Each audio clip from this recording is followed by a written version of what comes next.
allegations. And I don't think either of those two would have been able to cope.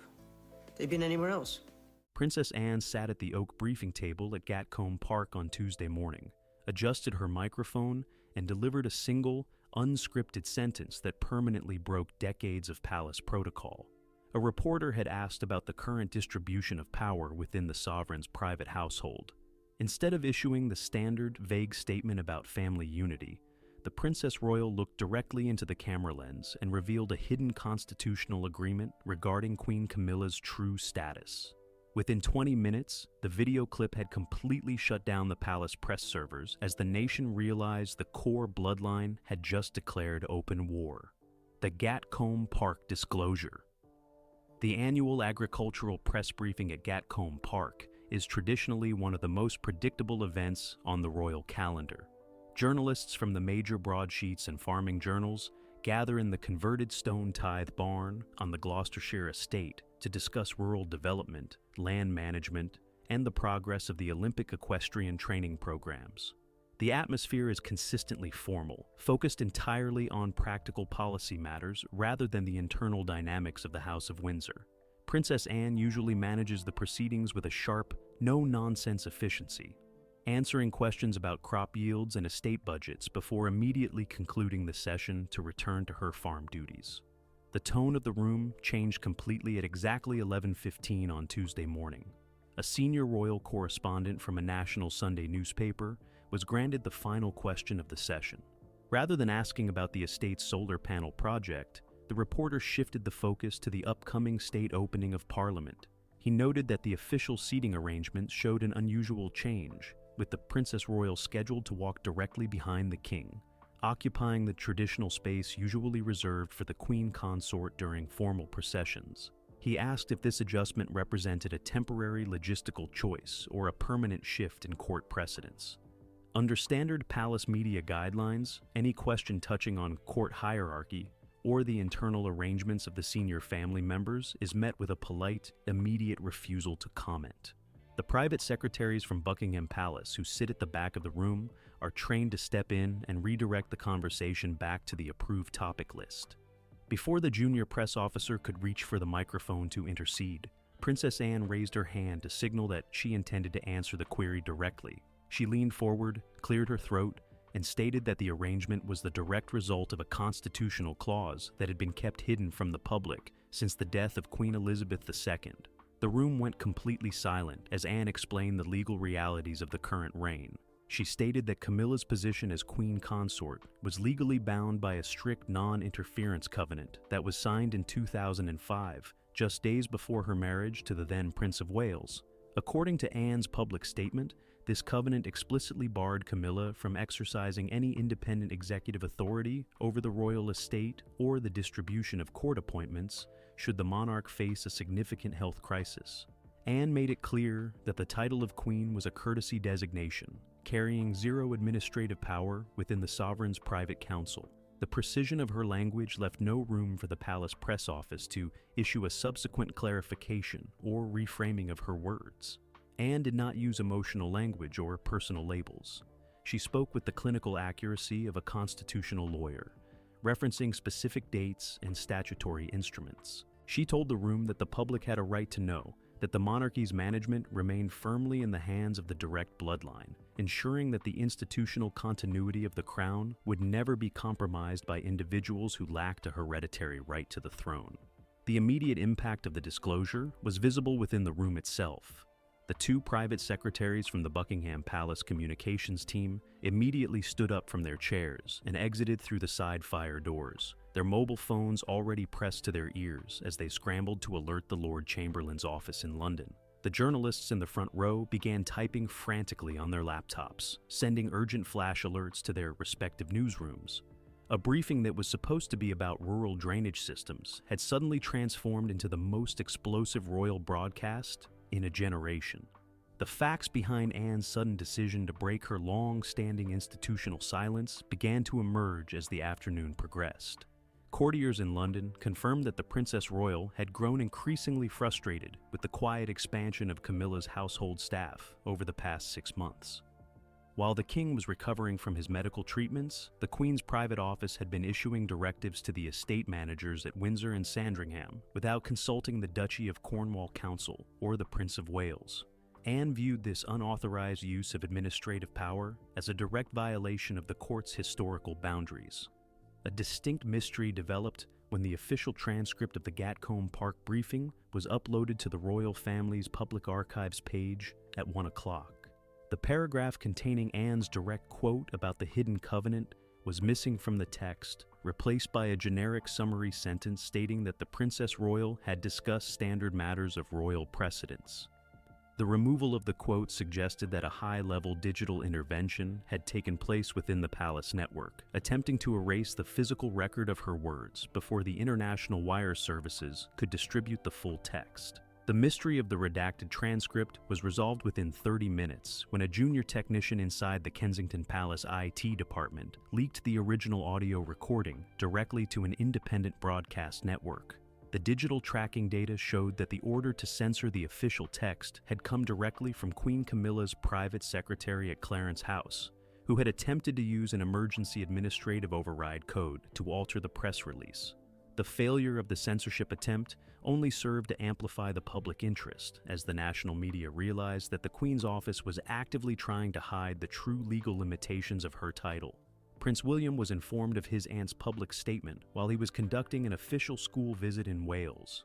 He reportedly instructed his press team to issue a short statement confirming that the household at Kensington Palace fully endorsed the Princess Royal's comments regarding the strict enforcement of constitutional protocol.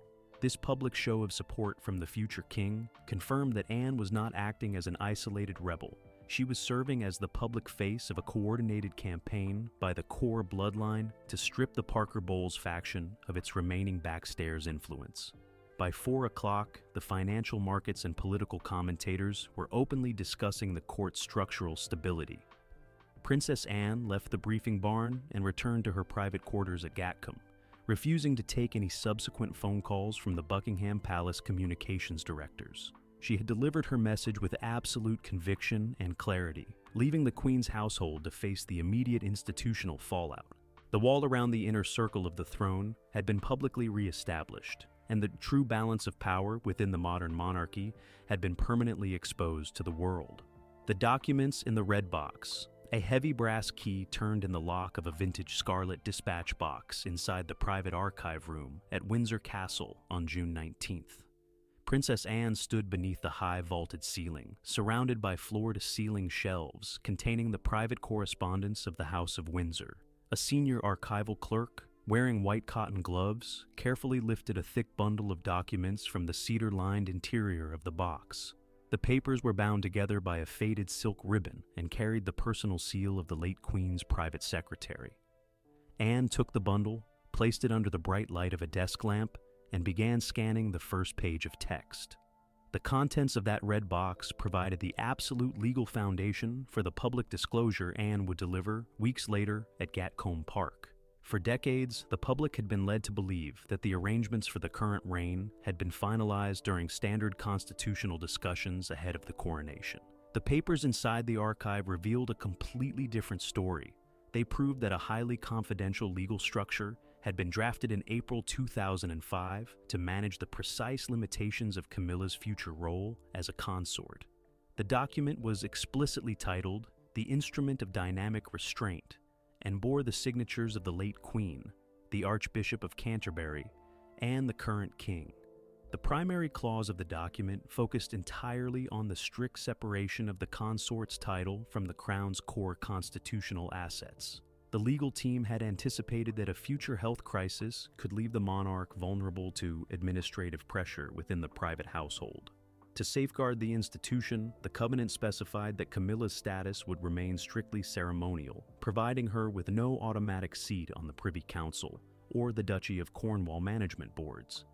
If the king were to face a prolonged period of medical recovery, the executive management of the royal estates would immediately pass to the next adult heir in the line of succession, who would work in direct coordination with the Princess Royal. Anne's audit of the Red Box documents also uncovered a series of unauthorized administrative modifications that had been slipped into the palace ledger over the past 6 months. While King Charles was recovering from his medical treatments in early spring, the Queen's private office had quietly shifted several key household appointments from the public grant system to a private administrative account managed by Clarence House.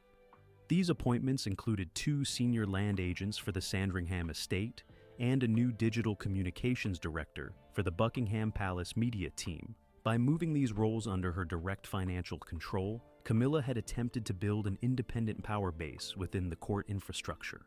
The discovery of these unauthorized entries created an immediate constitutional dilemma for the palace's legal advisors. The permanent secretary to the Treasury was summoned to Windsor on June 20th to review the physical evidence extracted from the Red Box. The secretary confirmed that the funding shifts violated the strict transparency guidelines established by Parliament under the Sovereign Grant Act.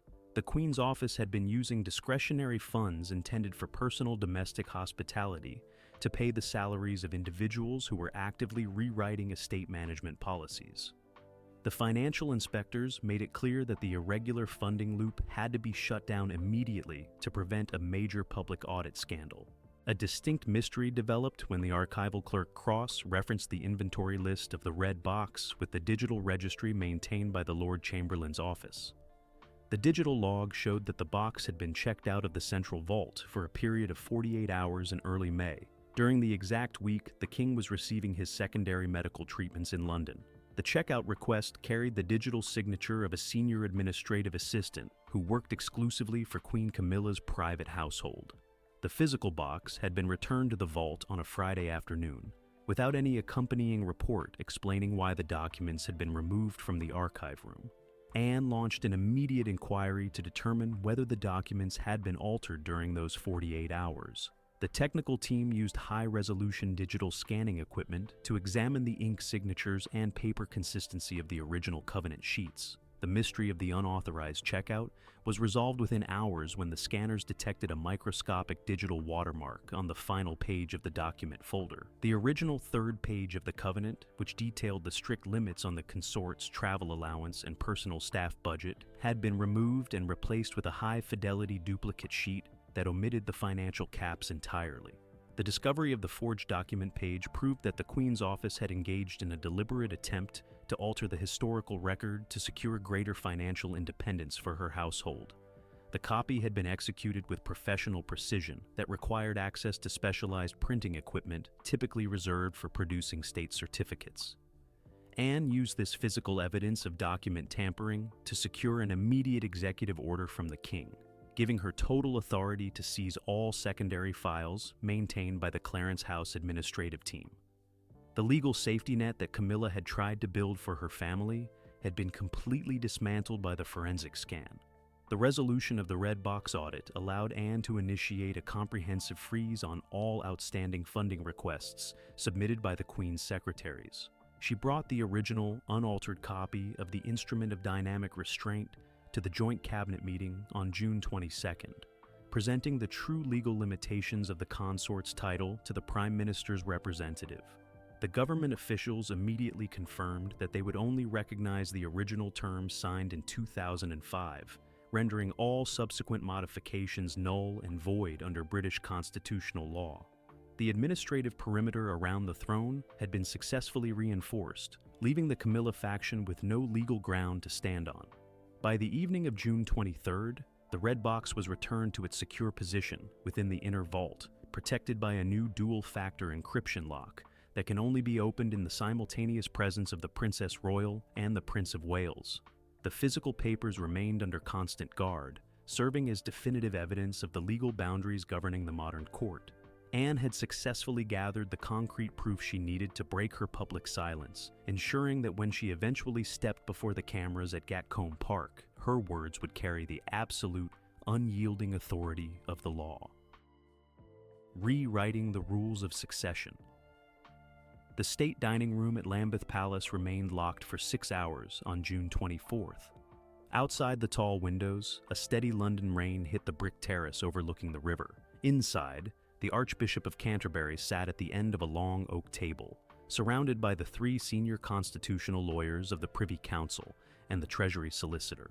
At the center of the table lay the original parchment copy of the Regency Act of 1937, flanked by Princess Anne's handwritten notes from the Windsor Archive audit. The meeting had been convened under an emergency security classification, bypassing the standard civil service administrative channels to prevent any premature leaks to the political editors at Westminster. The core of the legal debate focused entirely on the strict definition of royal authority during a prolonged period of the sovereign's recovery.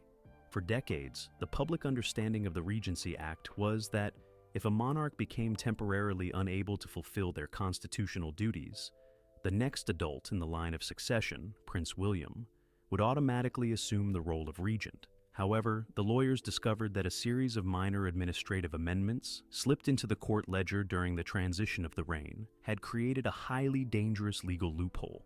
These amendments sought to establish a joint council of state that would give Queen Camilla an equal vote alongside the Prince of Wales in the distribution of crown appointments and the signing of royal warrants. Princess Anne's public disclosure at Gatcombe Park had effectively exposed this hidden administrative maneuver before the paperwork could be formally presented to Parliament for ratification. By citing the original 2005 non-interference covenant, Anne had provided the Privy Council with the necessary legal leverage to challenge the validity of the proposed joint council. She argued that the throne could not be managed by a domestic committee, especially one that included non-blood relatives who did not carry the historic burden of the succession.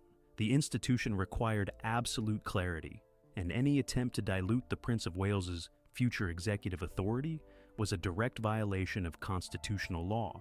The tension within the room escalated when the Treasury Solicitor presented a confidential memo from the Cabinet Office. The memo revealed that the Prime Minister had been quietly advised to accept the joint council model to avoid a public display of family disunity while the King was recovering. The government advisors were concerned that a prolonged legal battle between the Queen's household and the heir to the throne would undermine the country's political stability during a crucial season of international summits. They had recommended a temporary compromise that would allow Camilla to retain her voting rights on the council until the end of the current parliamentary session in autumn. The Archbishop of Canterbury refused to endorse the government's compromise model. He pointed out that the coronation oath explicitly binds the sovereign to maintain the established laws and customs of the realm, which strictly limit the exercise of the royal prerogative to the direct line of succession. Granting executive constitutional powers to a queen consort, even on a temporary basis, would create an unprecedented legal anomaly that could challenge the validity of future legislation passed by Parliament. The Archbishop made it clear that the Church would not validate any council configuration that did not place Prince William in absolute, undivided control of the sovereign authority. A distinct mystery arose when the Privy Council clerk reviewed the signature page of the proposed joint council draft.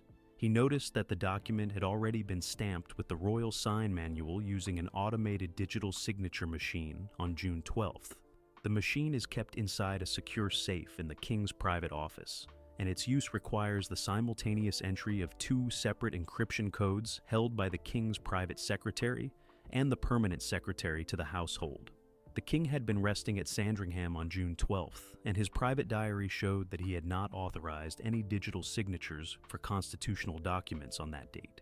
The solicitor launched an immediate digital audit to trace the exact origin of the encryption codes used to activate the signature machine. The mystery of the unauthorized stamp was resolved within 45 minutes, when network logs revealed that the Queen's personal private secretary had accessed the secure terminal using a temporary administrative override code that had been issued during the coronation planning sessions. The secretary had used this obsolete access right to bypass the standard security filters, attempting to force the joint council document into law without the King's explicit knowledge or his sister's required signature. The discovery of this digital breach transformed the constitutional debate into an active security investigation. The Privy Council immediately ruled that the stamped document was completely invalid under the terms of the Great Seal Act, rendering the unauthorized joint council null and void before it could be presented to the Prime Minister.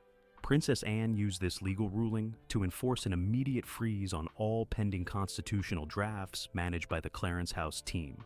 the hidden mechanism that Camilla's advisors had constructed to secure a permanent share of the royal authority, had been completely shattered by the forensic network audit.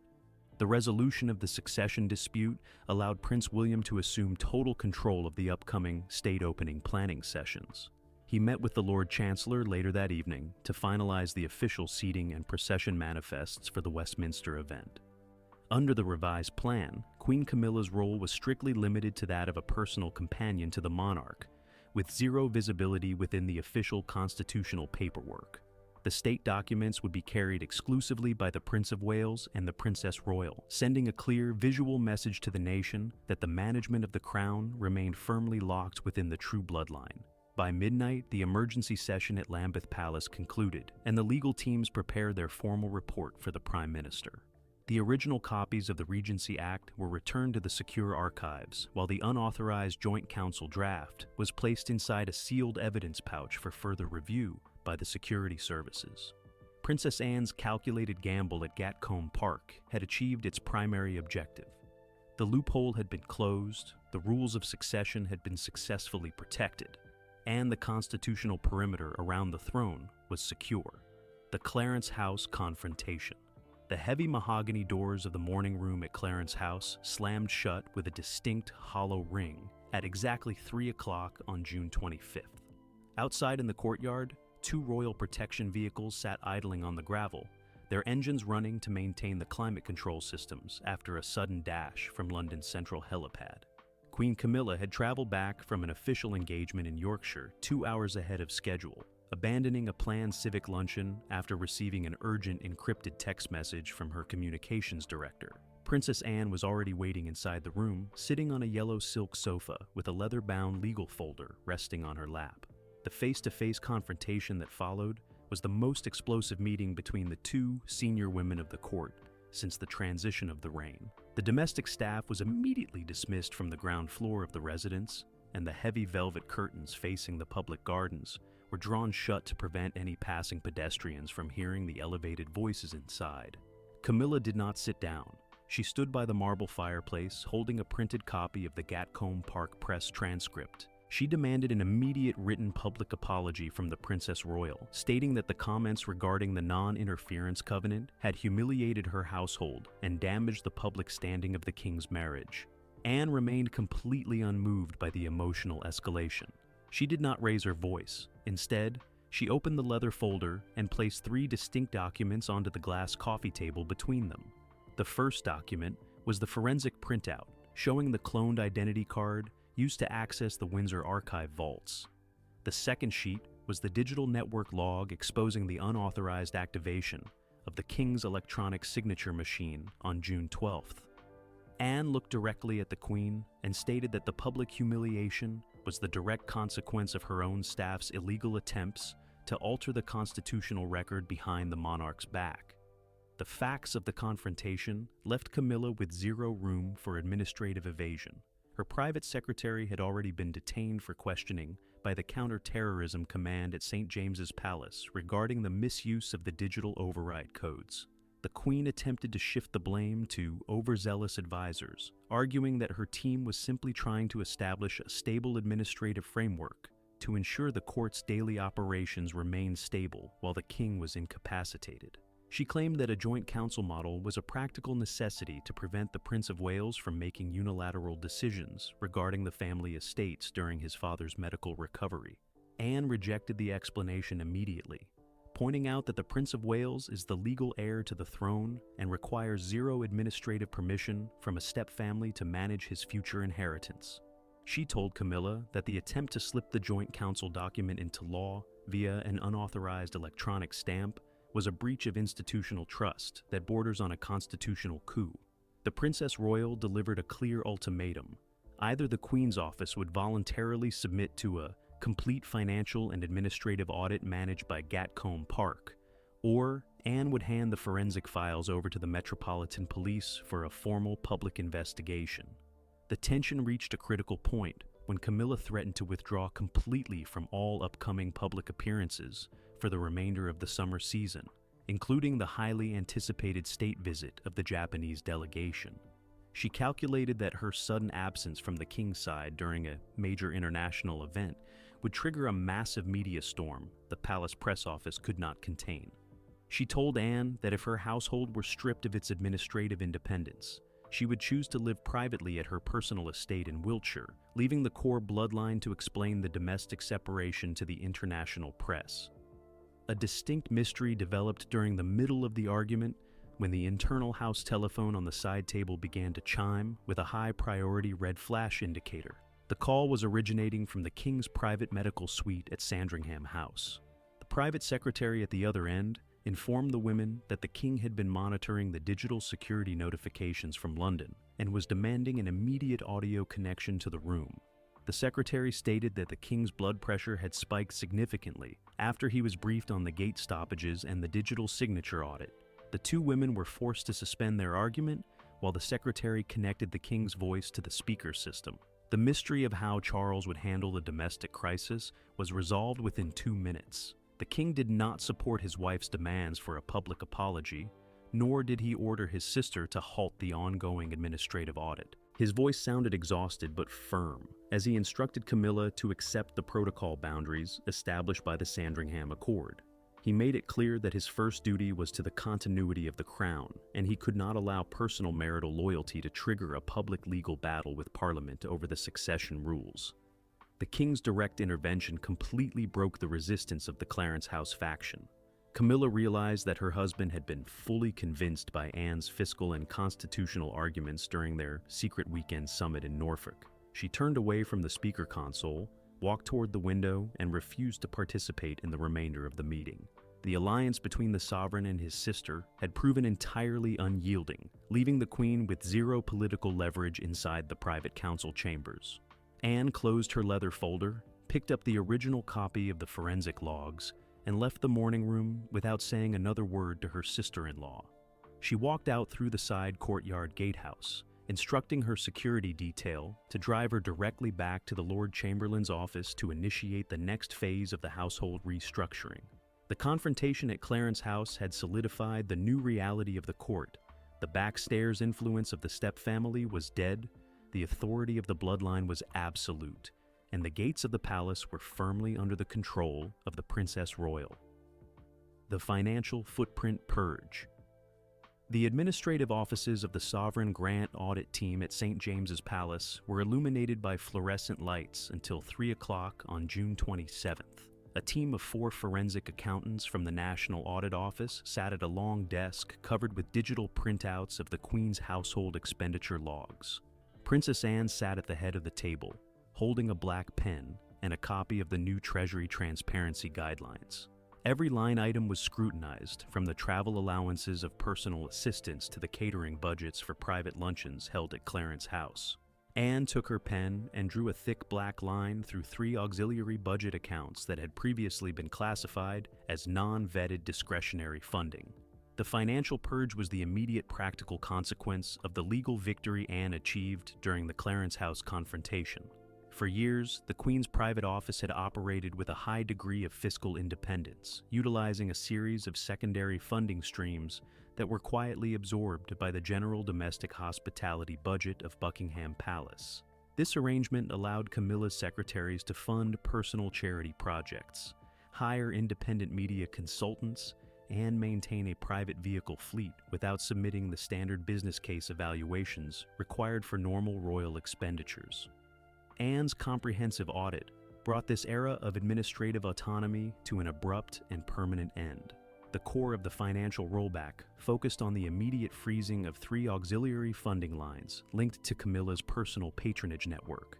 The accountants discovered that over £150,000 had been diverted from the public maintenance grant to fund a private digital archive project celebrating the history of the Parker Bowles family estates in Wiltshire.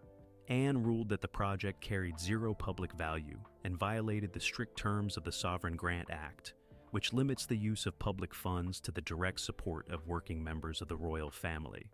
She ordered that the funding be stopped immediately and that the outstanding balances be returned to the Central Treasury account before the end of the fiscal quarter.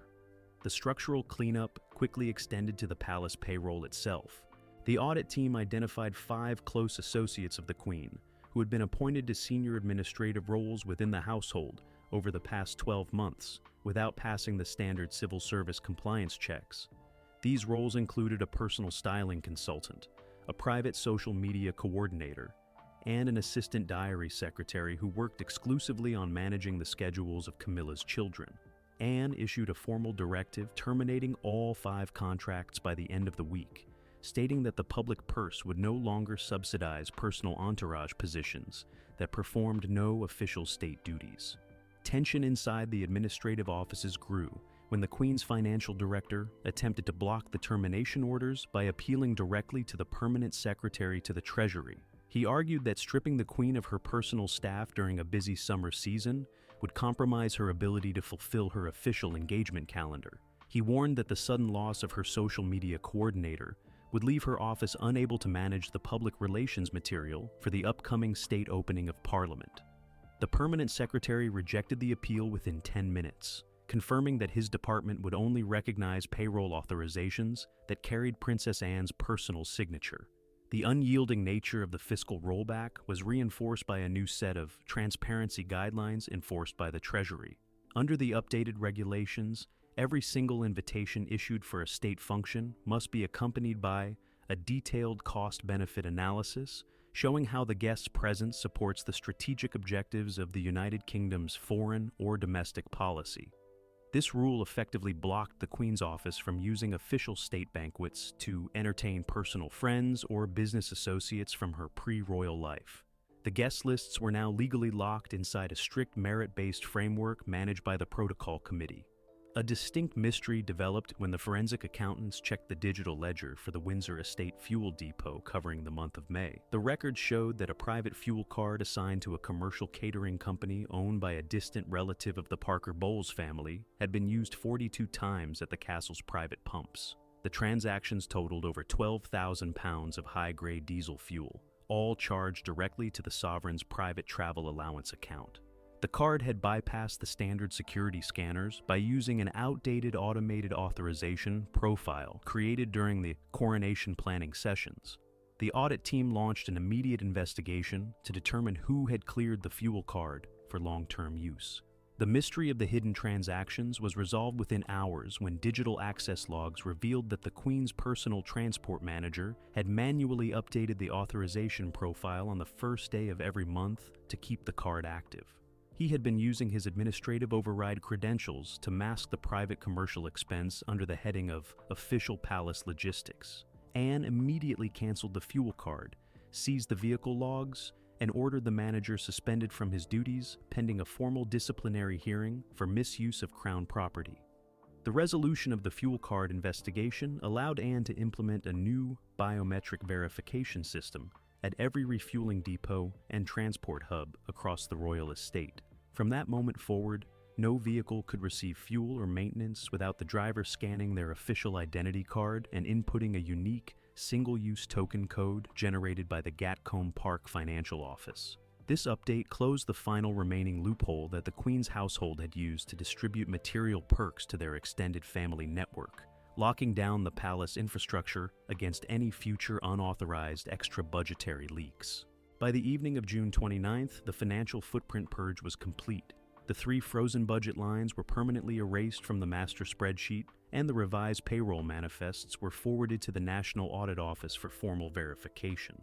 Princess Anne left the St. James's office just before midnight, carrying the finalized ledger books back to her secure archive locker. She had successfully stripped the Camilla faction of their independent spending power, ensuring that every penny of the royal budget would be spent in strict accordance with the law, leaving the Step family entirely cut off from the Crown's financial resources. The new reign of the true bloodline.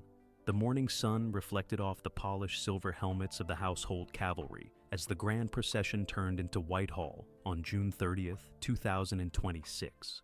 Tens of thousands of spectators lined the pavements, waving flags as the sovereign's carriage moved slowly toward the Palace of Westminster for the state opening of Parliament. Inside the lead carriage, King Charles sat dressed in his formal robes, looking out at the crowds. Directly behind his carriage rode Princess Anne on horseback, occupying her traditional role as the gold stick in waiting, Next to her rode Prince William in full military uniform. The visual arrangement of the procession sent an unmistakable message to the entire world. The core bloodline had reclaimed total visible control of the state pageantry. Further back in the procession, Queen Camilla traveled in a secondary closed carriage, accompanied only by her senior lady-in-waiting. There were no members of the Parker Bowles family visible in the VIP stands, nor were any listed on the official parliamentary guest manifest. The public seating charts had been entirely redrawn by the protocol committee over the previous weekend, ensuring that every seat within view of the television cameras was occupied by a working member of the royal family, or a decorated public servant. The complete administrative isolation of the Queen's household was now a visible reality on the streets of London. The long-term impact of this definitive power shift has permanently transformed the internal dynamics of the British monarchy. The tactical alliance between Princess Anne and Prince William has successfully established a new, streamlined operational model that will govern the court for the remainder of the current reign and into the next. Every senior advisor within the palace structure now understands that all directives touching on finance, protocol, or public relations must be cleared through the joint oversight team at Gatcombe Park and Kensington Palace. The backstairs influence that the Step family had slowly built up since the coronation has been completely eradicated from the system. The Queen's remaining staff have quietly withdrawn from the main administrative corridors of Buckingham Palace, moving their daily operations back to the private offices at Clarence House. Camilla has reportedly accepted the new boundaries, realizing that any further attempts to challenge the authority of the bloodline would only result in additional public financial audits and further reductions to her personal staff budget. Her role has been strictly reset to that of a ceremonial companion to the monarch, completely decoupled from the executive governance of the royal estate or the rules of succession. As the summer afternoon faded over London, King Charles and his family appeared on the balcony of Buckingham Palace to acknowledge the cheering crowds. Princess Anne stood directly to the king's left, with Prince William and his children occupying the center space of the stone balustrade. The image was one of absolute structural discipline and institutional continuity.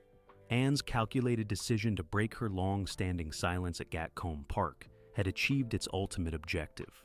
The historic wall around the inner circle of the throne had been successfully rebuilt, ensuring that the ancient privileges and responsibilities of the crown would remain locked securely within the true royal bloodline for generations to come. The procession has passed, the ledgers are locked, and the true bloodline has reclaimed the throne. Princess Anne's historic disclosure has permanently changed the balance of power inside the palace walls, leaving Queen Camilla's household completely isolated from the mechanics of the state. Thank you for watching this deep, comprehensive investigation into the hidden constitutional